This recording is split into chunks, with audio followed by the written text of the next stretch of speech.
Today on Something You Should Know, do you have an idea or innovation or invention? If so, be prepared to be inspired. Your breakthrough, your big idea, it's probably so much closer within your grasp than you think. Plus, does visualizing, say, making the perfect golf shot actually help you make it? You'll find out. And what kind of music is best to listen to while you work? And how do you get back up when life knocks you down? Listen to this guy's story. Yeah, I had a life that started off very, very tough in the projects of South Philadelphia on welfare, and I joined the Army to have them pay for my college, only to get hurt in basic training and get discharged with a service-connected disability. I eventually got a job in the fast food industry as a manager, only to crash my car into a tree and end up in a hospital for a month. And yet, he ended up a partner at Microsoft. All this today on Something You Should Know. Something you should know. Fascinating intel, the world's top experts, and practical advice you can use in your life today. The Something You Should Know podcast with Mike Carruthers. Hey, welcome. Hi, it's another episode of the podcast today, and a great one with some very inspiring guests that will leave you feeling wonderful. And before we start, though, a big thank you to everyone. This podcast continues to rank very high on the iTunes charts, and can only thank you for that. And I really appreciate that, not only listening, but telling other people. It's growing quickly, and I really appreciate it. It's growing faster than even I hoped and imagined. So thank you very much. First up today, this is an interesting question. If you're a golfer, if you visualize yourself making the perfect golf shot, does that actually help you be a better golfer? Will it help you make that perfect shot? Coaches tell athletes to visualize themselves winning the game or making the play or hitting the perfect tennis serve. But does visualizing a sport make you better at it? And the answer is maybe. For years, scientists have studied this. In the 1930s, researchers demonstrated that when you're imagining an action, your brain sends signals to your muscles. They're subtle triggers that are too weak to make the muscles contract, but it's still enough to help train the body to perform. And another theory on why this works is that mental practice might be creating a blueprint in your head, like an inner how-to guide for a particular skill. The general consensus when you look at the research is that visualizing can help you improve if it's something that you're already pretty good at. If you're, say, a novice golfer, for example, then visualizing the perfect shot probably won't do much to make you a better golfer because you've never really had the experience of hitting a great shot in the first place. But if you already have made great shots, then visualizing yourself doing it again can give you an edge. And that is something you should know. You don't have to go far to see new ideas and inventions and innovation popping up all over the place. I suspect you've probably had an idea or tried to develop an idea of your own. I think it's human nature. It's the entrepreneur in all of us that would love to take an idea and develop it, have it catch on and blast off and be a success. And there are certainly plenty of examples of innovators and entrepreneurs doing that in all fields. But the question is, how do you do that? Where do you start? Well, I have the perfect person to help you with that. His name is Jeremy Gutsche, and he is the founder of a website called trendhunter.com, which I insist you visit, but you're going to want to visit after you listen to Jeremy talk, and he will talk about the website. And Jeremy is also the author of a book called Better and Faster, The Proven Path to Unstoppable Ideas. So welcome, Jeremy, and you're on a mission. So let's start with your mission. I'm on a mission to help people find better ideas faster. And partly that's because I spent so much of my own life desperately searching for my entrepreneurial purpose. First as a kid, and then in the corporate world, I spent a decade helping big companies find their big idea. But ironically, I had grown a bank, $1 billion business, finding ideas without finding my own, without finding my entrepreneurial purpose. So I started this website called trendhunter.com where people from around the world could share ideas. And I thought maybe a trend hunter in Asia or a trend hunter in Europe would submit some concept that could inspire my own. And lo and behold, there's so many of us looking for inspiration that the thing really blossomed. Great. And you fast forward in time, and it had 100 million people visit it, and we've been using all of that data and insight to try and figure out what ideas work and which ones don't.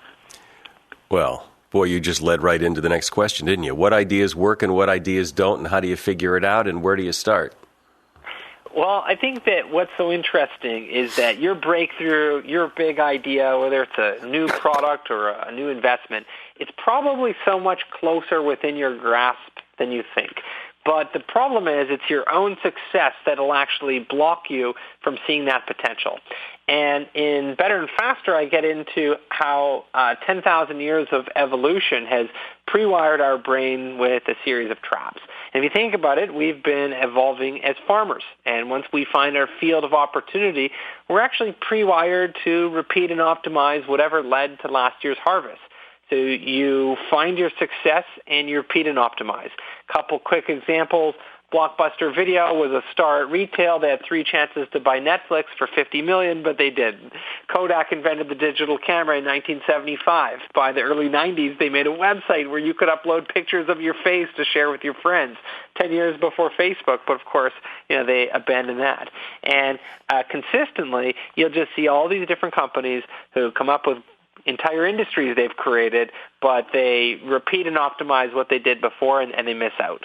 Yeah. Well, I've heard it said, too, that, if you're looking for the next big thing, don't look to the company that gave you the last big thing. That Microsoft is not going to be the company that brings you the next big thing because they're so invested in the old last big thing.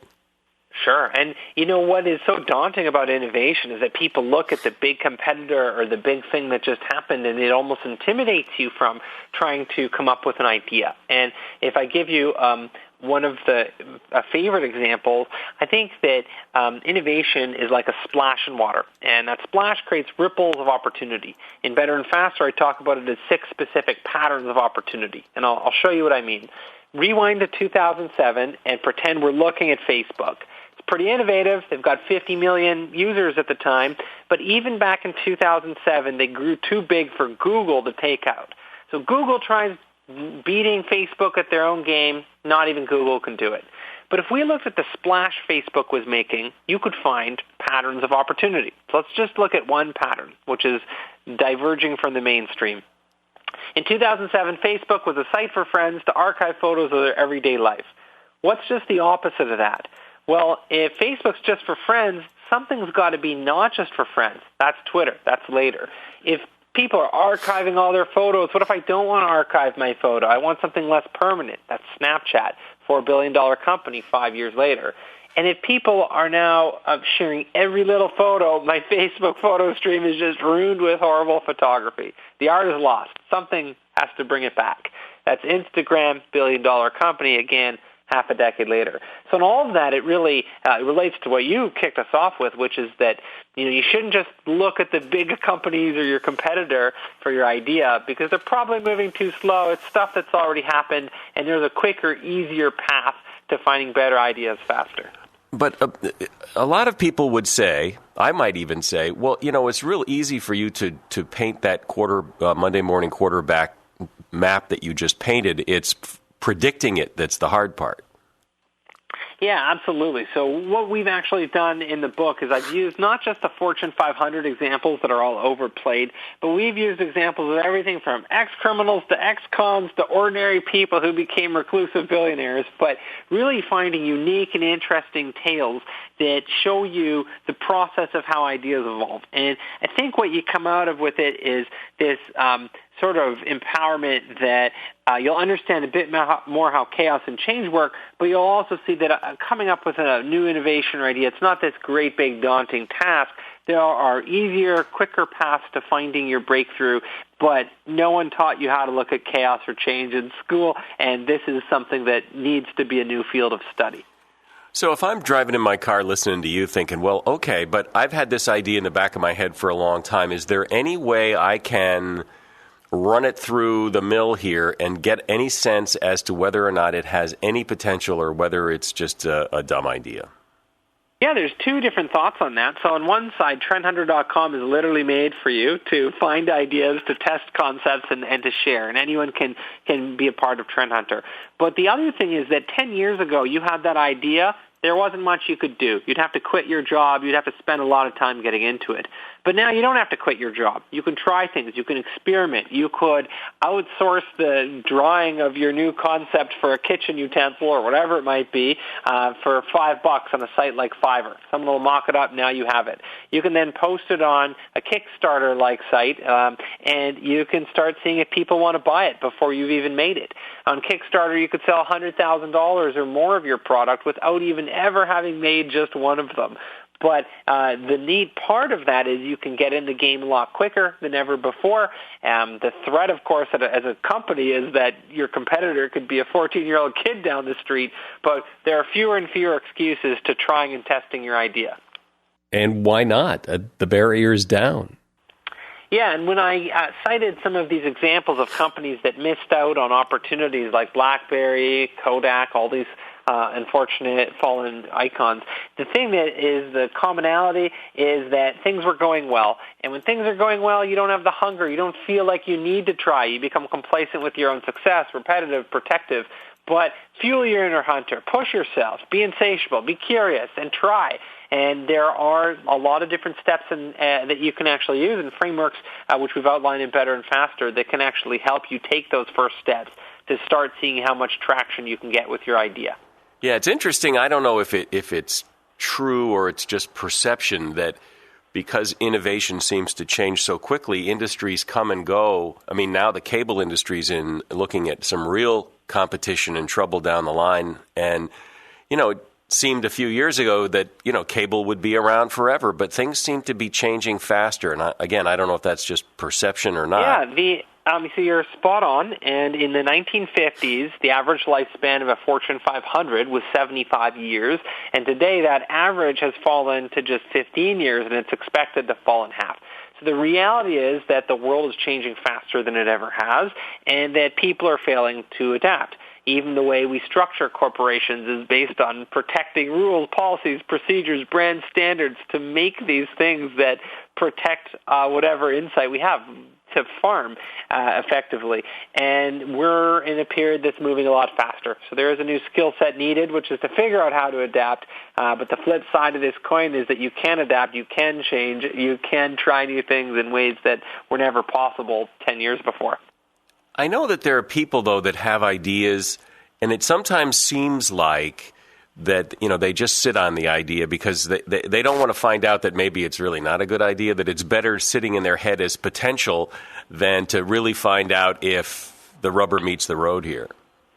Yeah, this is part of the complacency that impacts people in particular when they already have a job or they already have a paycheck that's taking care of the mortgage. So I would encourage you to think about your career and your ideas like a portfolio of stocks. So your investment portfolio has some conservative, safe wins, but it also has some higher risk stuff, just a little bit.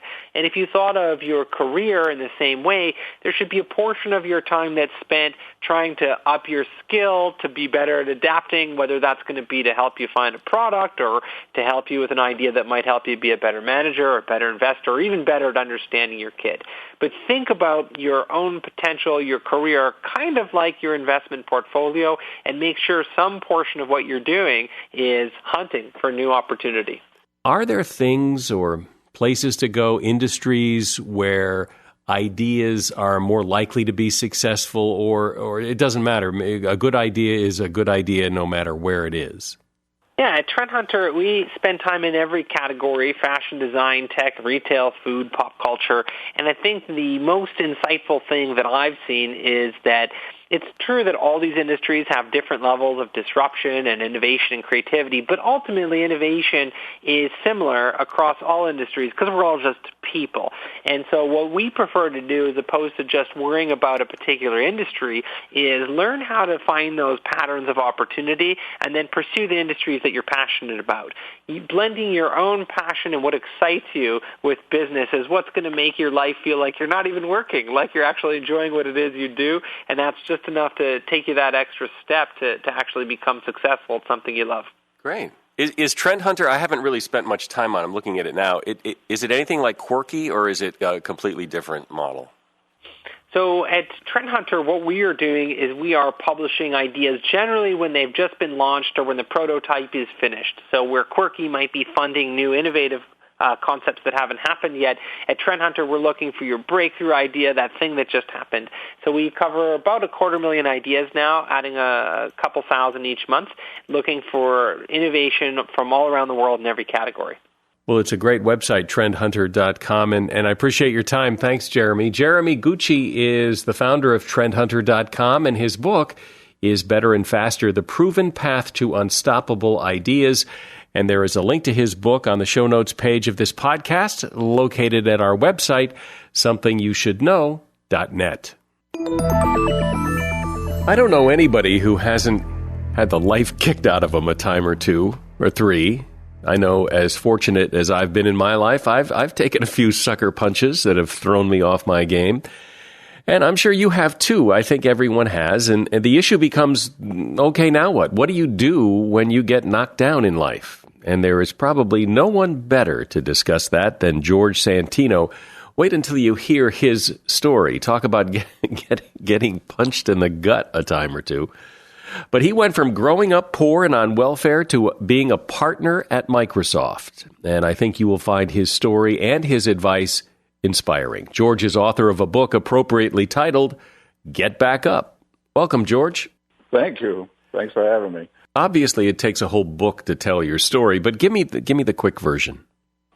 I think the story is one of perseverance and tenacity. I had a life that started off very, very tough in the projects of South Philadelphia on welfare and surplus food. And, you know, I endeavored throughout life to try to get out of that circumstance and do better. And along the way, I ran into many, many obstacles. I joined the Army to have them pay for my college, only to get hurt in basic training and get discharged with a service-connected disability. I eventually got a job in the fast food industry as a manager, only to crash my car into a tree and end up in a hospital for a month.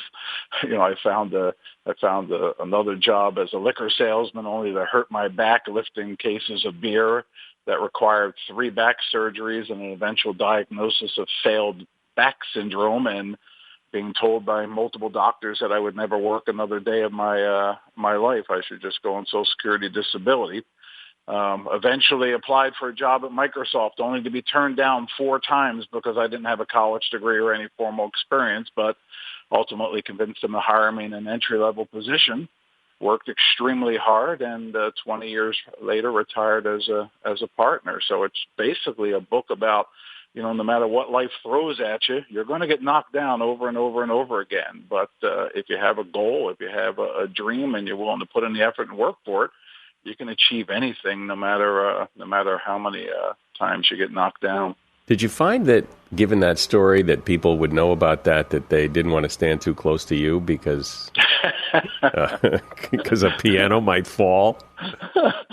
I think that though that may have been the case in the back of some people's minds, I think that instead it had the opposite effect, because I think people saw that I always maintained a positive attitude through it. And I got a lot of questions from people saying, you know, how do you keep going on? I mean, all these things keep happening, but you don't give up. And I remember one doctor said to me, you must be in serious pain with how much is wrong with your back.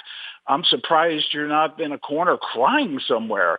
And I said, well, would that help? And he said, well, no. And I said, then what would be the point?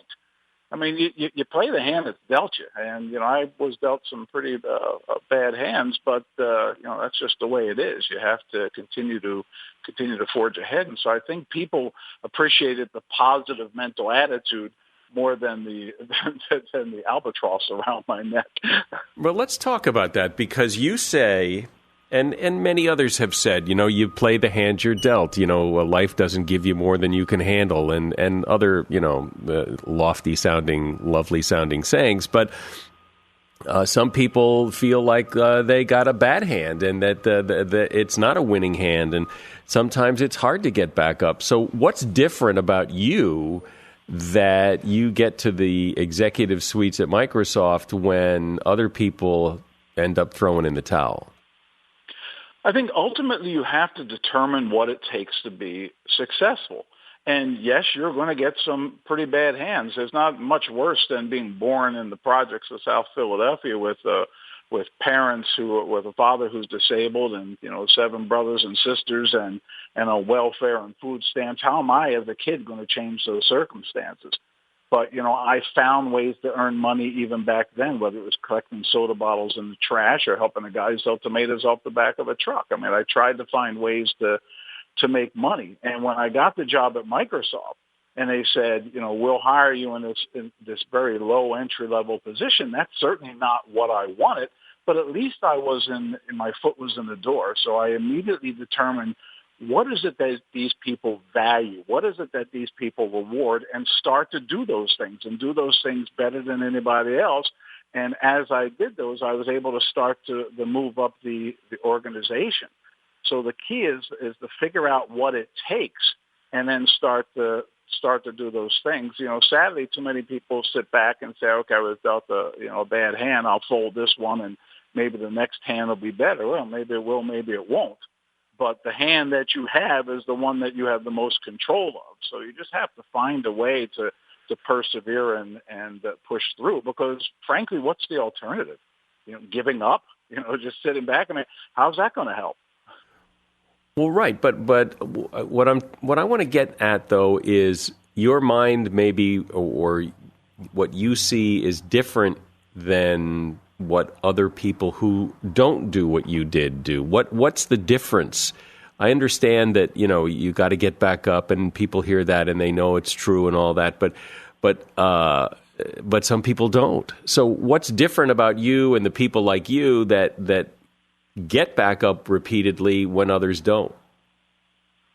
Well, well, for me, I think that, I saw what a life was like, on welfare, dependent on government, for your food and for the clothes on your back, for, getting your turkey from the church. That's not a life I like. That's not a life that I found acceptable. And as I grew up and then I eventually, got a wife and had kids, it certainly wasn't the life that I wanted for myself. I think that a lot of times for the people who give up or don't really know what to do next, it just takes figuring that out. It takes, finding a mentor, finding somebody that you can talk to that can help show you the way to get through some of this stuff, because there are times you are going to sit back and say, there's just no way, it can't be done. Every time I think I'm getting ahead, boom, I get knocked down. And that happened a lot to me. When you have 7 doctors telling you you're 100% disabled, you're never going to work another day of your life.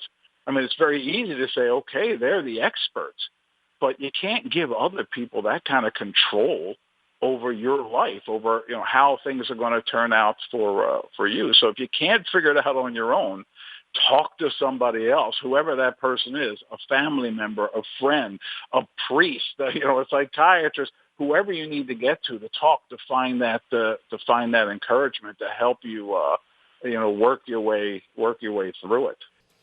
I bet that's a real key, because I think a lot of people, I know for myself, that when things are going bad, there's a tendency for some of us to hibernate and try to figure it all out ourselves and not reach out to someone else, and which probably makes things all the tougher. Well, there's the old, I guess it's a joke where a guy is in a hole and he's trying to get out of it and he's screaming for help, and another guy walks by and then jumps in the hole with him, and the guy says, what are you doing? Now you're in the hole with me. And the guy says, yes, but I've been in this hole before. Find somebody who's been in the hole before, that's climbed out of it, that can help you. I mean, that sometimes you can't do it on your own, and there's nothing wrong. I talk in the book about a hand up versus a hand out. There's nothing wrong with a hand up when you need it. Just don't make it a long-term dependency. Eventually, you are going to have to count on yourself, but from time to time, you're going to need help. Don't be afraid. Don't be ashamed to ask for it. I remember interviewing someone else who said that no one has ever been successful without a mentor, that there is not a single person on this earth who's ever done it all by themselves. Well, and I think it's true. I think that as a society, we would be much further along if we learn from the people who came before us. We've seen that with our children when they say, "Let me make my own mistakes." Go, no. Make a whole new set of mistakes. Don't make the same ones I've made multiple times. I can help you with that.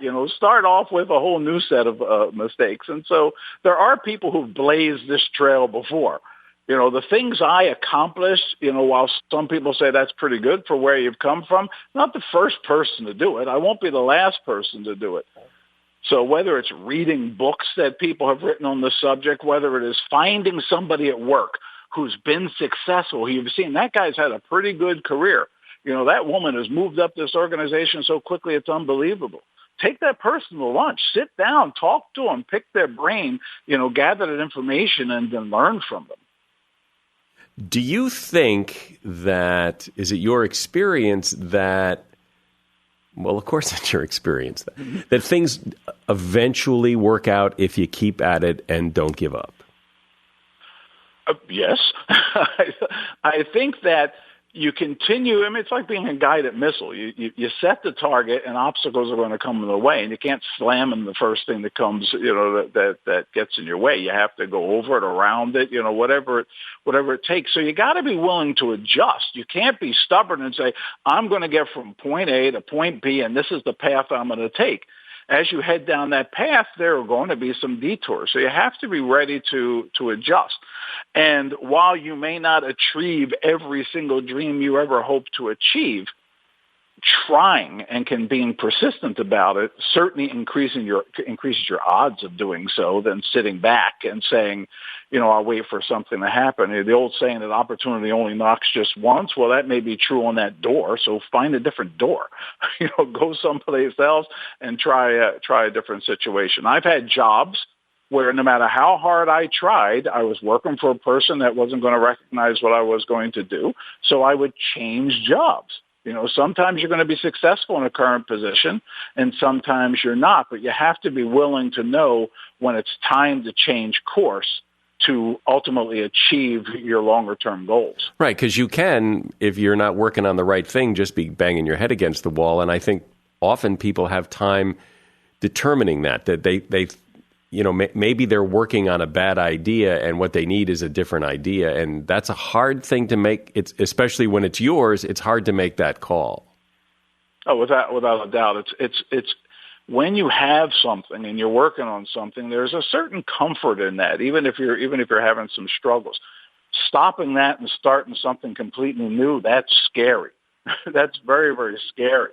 I had people who worked for me who just were not good in that job, just didn't have that skill set to where I'd have to show them you really need to be doing something different. You need to be somewhere else in this company or in a different company entirely. And though that's very, very painful at the time, more cases than not, these people came back and said, "You're absolutely right. I was unhappy. I was frustrated. I just didn't know it because they had the security of at least having that job. But once they're out of that and they're doing something else, it's one of those things you go back and look back on and say, that was really bad at the time, but now that I look back on it, it was really one of the best things that ever happened to me." I remember, and this really has helped me too, hearing this advice, and I've tried to follow it because I'm one of those people, and I think a lot of people are. We tend to, entrepreneurs especially, we tend to try to do everything ourselves, and we kind of hibernate, and we're not out there. But really, the way you make your own luck is all the serendipitous meetings of people and people whose paths you cross. That's the secret sauce of success. Because when you're trying to do it all by yourself, It's just almost impossible. Surround yourself with great people. Anytime, whether they're your mentors, your friends, you want your friends to be positive people. You want your mentors to be people who are successful. And if you get in a position at work to where you're a manager and you're hiring people, don't hire people like you. Hire people who know stuff you don't know. We already have you. We know what you know. Hire people that know stuff you don't know and give them permission to push back. Give them permission to tell you you're wrong. Give them permission to put forth their ideas. Don't hire a bunch of smart people and then say, okay, I'm the boss, do what I tell you to do. Take their ideas. I mean, in the end, you're the boss and you're going to make the call. But at least utilize all the talent you've surrounded yourself with. So what advice, if someone's listening to this and they're in the position of, having just been taking another baseball bat to the gut and, it's not working and they're feeling discouraged and depressed, give me some words of inspiration and help those people back up again one more time. Well, I think the first thing you have to do is learn from what happened. Why did that occur? Was it something you could have done differently? It's good to be able to look back without regrets. And though everything doesn't work out, at least look back and be able to say, I did my best. I asked all the right questions. I tried all the right things. In this case, it didn't work out. Refocus on your goals. What is it that I'm trying to accomplish? Remind yourself of why you're trying to do it. Is it for you? Is it for your family? What are the reasons you're trying to accomplish these things? And refocus on why they're important to you. And then sit back and say, okay, what is that next step? And it's okay if that next step is a step back. There's nothing wrong with that. There are going to be these setbacks. You're not the first person these things have happened to. And then once you're refocused on those goals, it's okay to be upset for a few days. It's okay to be sad. It's okay to say, okay, that sucked, but get over it. You have to move forward because the alternative shouldn't be acceptable to you. It was never acceptable to me, and it shouldn't be acceptable to you. Well, those are inspiring words. George Santino is the author of the book Get Back Up, and there is a link to his book on Amazon on the show notes page of this podcast, located at somethingyoushouldknow.net. Thanks, George. You're very, very welcome. Thanks for having me on the program. And finally today on Something You Should Know, listening to music while you work. Which is the best kind of music to listen while you work or study? Well, the answer is none.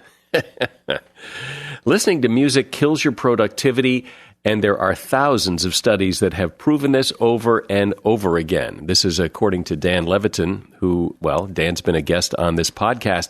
That he is also a psychologist and author of several books on the subject and a pretty smart guy. He says that while listening to music may make work more enjoyable, it will always make you less productive. Always. What does work, though, is to take breaks during your workday and then go listen to music for 15, 20 minutes or so and just totally immerse yourself in that experience. Then when you come back, you're refreshed and you will be more productive. And the type of music that you listen to during those breaks doesn't matter. It's whatever you enjoy. That's the podcast today. I appreciate you listening. And if you have a moment, I would appreciate a review on iTunes. Just go to this podcast on iTunes, and there's a link to it on the show notes page of this website. And just leave a rating and review, and I certainly would appreciate that. I'm Mike Carruthers. Thanks for listening today to Something You Should Know.